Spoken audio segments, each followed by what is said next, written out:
La semana pasada tenía lugar aquí en el archipiélago la reunión anual de la Red de Universidades Magallánicas, formada por decenas de centros de todo el mundo, incluidas las 2 universidades públicas canarias. Todos esos centros tienen que colaborar para conseguir que el viaje de Magallanes y Elcano sea declarado Patrimonio Mundial. Los centros canarios estudiarán el paso de la flota por nuestro archipiélago. ¿Cuántas paradas hicieron aquí en las islas? ¿En qué puertos? ¿Se enrolaron canarios? ¿Cuántos? ¿Se puede saber más sobre lo que hizo la expedición de Magallanes en Canarias al poco de comenzar ese viaje? Bueno, pues son algunas de las dudas que tenemos y que queremos hablar con Manuel Fariña. Él es el profesor de Historia jubilado de la Universidad de La Laguna y el representante de la Ruma en Canarias. Señor Fariña, muchas gracias por venir y por estar aquí con nosotros. Muchas gracias de nuevo por invitarme. Bueno, ya que estamos hablando de la Ruma, ese trabajo, ¿para cuándo tiene que estar listo? ¿Cuándo sabremos si este viaje que se hizo hace ahora 500 años, que se inició hace ahora 500 años, va a ser declarado Patrimonio Mundial? Estamos elaborando la candidatura para presentarla a la UNESCO, que normalmente se suele reunir en noviembre. Es decir, que de aquí hasta octubre tenemos una apretada agenda para terminar de presentar toda la documentación. En el caso nuestro, debemos presentar el segmento que afecta al paso de la flota de Magallanes y Elcano por Canarias. Vamos a hablar de ese paso de la flota en Canarias. ¿Cuántos días fue? ¿Cuántas paradas se sabe que hizo? ¿En qué islas?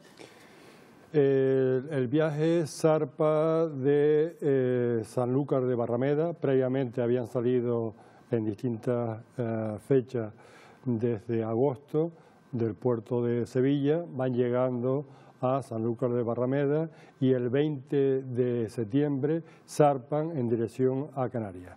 Llegan en torno al día 26, llegan a la isla de Tenerife, ancla en un puerto que aún no podemos demostrar cuál fue, y la segunda estancia fue en el puerto o la bahía del Monte Roso, conocido hoy por la Montaña Roja de El Médano. Llama mucho la atención que haya 2 escalas en la misma isla. ¿Era esto habitual? ¿Por qué se debe? ¿Por qué se para en la actual Montaña Roja? Estamos trabajando en esa línea y la hipótesis que yo barajo es la cercanía del Monte Roso a la zona del actual puerto de Granadilla, prácticamente hasta la zona de El Porís. Sería el frente marítimo de la antigua data, una data o una entrega de tierras y de agua que se le hizo por parte de Alonso Fernández de Lugo al duque de Medina Sidonia.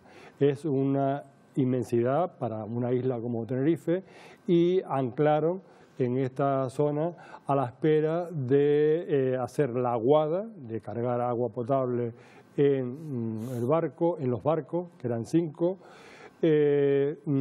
cargar leña y también a la espera de recibir una serie de productos fundamentales para la navegación, como era cordelería, cuerdas y sobre todo la brea. No podemos olvidarnos que aún hoy en la zona alta de Arico, concretamente, se conserva un horno de brea. Estamos trabajando en esa línea. También embarcan canarios en su parada aquí en las islas. ¿Se sabe cuántos sus nombres? El número total de tripulantes de la expedición se baraja en torno a 239, dependiendo de la lista que se utilice. Pero no siempre se incorporan al menos hasta 4 personas que embarcan en Canarias. No sabemos si todos eran naturales de las islas o eran vecinos que habían llegado de otros lugares, entre ellos Portugal. Dentro de ese grupo hay que mencionar siempre a el famoso Maese Pedro, que fue posiblemente posiblemente un canario llevado a Madeira o a Portugal continental y luego retornado como calafate en la zona de la que estamos hablando, del antiguo mencellato de Abona. Pues bien, este Maese Pedro fue el único embarcado en Canarias, en Tenerife, que hizo todo el viaje y que retornó una vez que salieron del Cabo de Buena Esperanza y fue capturado en la isla de Cabo Verde. Posteriormente fue liberado. Yo me preguntaba al principio, ¿cómo podemos saber más sobre el paso de la flota de Magallanes por Canarias? ¿Ya está todo sabido? ¿En qué archivos habría que mirar para ver si encontramos algo nuevo? ¿Hay esperanza o es difícil saber algo más? Afortunadamente para los historiadores todavía queda mucha tela que cortar, pero aún hay bastante documentación por mirar, por trabajar, por investigar, por contrastar. Y una de las últimas aportaciones en este sentido es la interesantísima documentación que existe en el archivo de la Fundación o del antiguo, el actual también, Ducado de Medina Sidonia en Sanlúcar de Barrameda. ¿Qué nos dirían esos archivos? ¿Cuándo podremos saber si hay alguna sorpresa en esos archivos? Tenemos que esperar a la investigación, pero hay una buena parte de la historia de los inicios y del desarrollo de la conquista, sobre todo de la isla de Tenerife, porque no podemos olvidarnos que el duque de Medina Sidonia ayudó a Alonso Fernández de Lugo para culminar la conquista de la isla de Tenerife, y a cambio de eso se le entregó esa data de abona. Estamos hablando de que Canarias participó en ese viaje al inicio, pero si uno ve el viaje, la trayectoria, dice, ¿por qué no pasaron por Canarias al volver? Ni siquiera pararon al volver.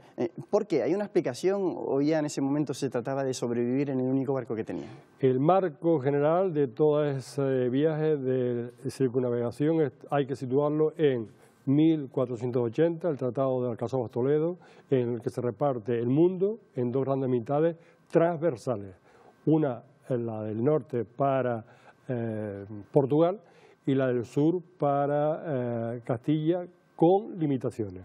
Posteriormente, en el Tratado de Tordesillas, 1494-95, se reparte otra vez el mundo con la mediación del Papa, con las bulas, etcétera, y se reparte el mundo en una línea longitudinal,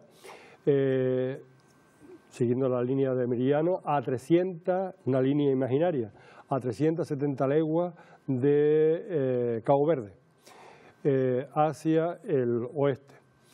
Pues bien, esa línea no solamente afectaba a este hemisferio, sino también hay que contemplar el antimeridiano o el antemeridiano en el otro lado del mundo.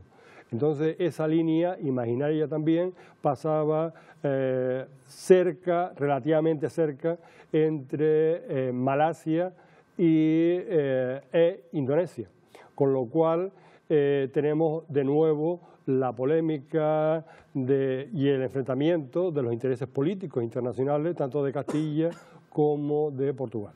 Ya entonces, hace 500 años, había intereses. No hay tiempo para más, pero el tema es interesantísimo y seguiremos hablando durante estos años que se celebra el 5º centenario. Señor Fariña, muchas gracias por acompañarnos. Muchas gracias. Bueno, Marta, pues yo creo que es muy interesante y todavía tenemos que investigar un poquito más a ver qué sorpresas nos deparan. Estaremos pendientes también de este asunto. Gracias, Carlos. Hasta luego.